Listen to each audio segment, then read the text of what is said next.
ইরানে যৌথ ক্ষেপণাস্ত্র হামলা চালিয়েছে ইসরায়েল ও যুক্তরাষ্ট্র। তেহরানে আয়াতুল্লাহ আলী খামেনির কার্যালয় সহ কয়েকটি এলাকায় বিস্ফোরণ হয়েছে। এতে একটি স্কুলের অন্তত ৫৩ শিশু শিক্ষার্থী নিহত হয়েছেন। পাল্টা জবাব দিতে শুরু করেছে ইরানও।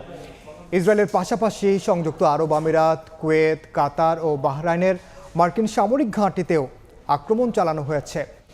আবুধাবিতে একজন নিহত হয়েছেন।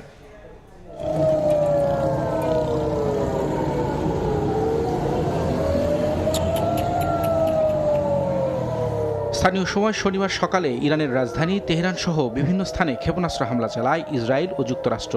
যৌথ এই হামলায় ধ্বংস হয়ে যায় একটি প্রাথমিক স্কুল। এতে স্কুলটির অর্ধশতাধিক শিশু শিক্ষার্থী নিহত হন, আহত হন অনেকে। ইরানের রাষ্ট্রীয় গণমাধ্যম জানায়, কয়েক দফা বিস্ফোরণে শব্দ শোনা যায় তেহরানে, বেজে ওঠে সাইরেন। ইরানের গোয়েন্দা মন্ত্রণালয়, প্রতিরক্ষা মন্ত্রণালয়, পরমাণু শক্তি সংস্থা, পারচিন সামরিক কমপ্লেক্সে হামলা চালায় ইসরায়েল।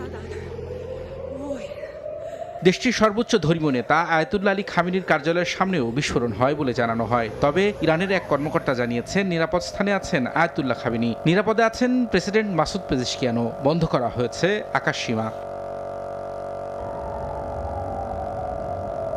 হামলার পাল্টা জবাব দিতে শুরু করেছে ইরানও। ইসরায়েলের উত্তরাঞ্চলে পাল্টা ক্ষেপণাস্ত্র ছুড়েছে দেশটি। ইসরায়েলের পাশাপাশি সৌদি আরবের রিয়াদ, সংযুক্ত আরব আমিরাত, কাতার, বাহরাইন, কুয়েত সহ পারস্য উপসাগরীয় দেশগুলোর অবস্থিত মার্কিন সামরিক ঘাঁটি লক্ষ্য করে ক্ষেপণাস্ত্র হামলা চালায় ইরান। এতে বাহরাইন, আবুধাবি ও কাতার সহ বিভিন্ন জায়গায় ব্যাপক বিস্ফোরণের খবর পাওয়া গেছে। এদিকে ইরানের হামলার পর কাতারের মার্কিন দূতাবাসের কর্মীদের নিরাপদে সরে যাওয়ার নির্দেশ দিয়েছে ওয়াশিংটন। ইরানের শাসন ব্যবস্থার হুমকি দূর করে মার্কিন জনগণকে রক্ষাই হামলার লক্ষ্য বলে জানিয়েছেন Donald Trump. The armed forces and all of the police, I say tonight that you must lay down your weapons and have complete immunity.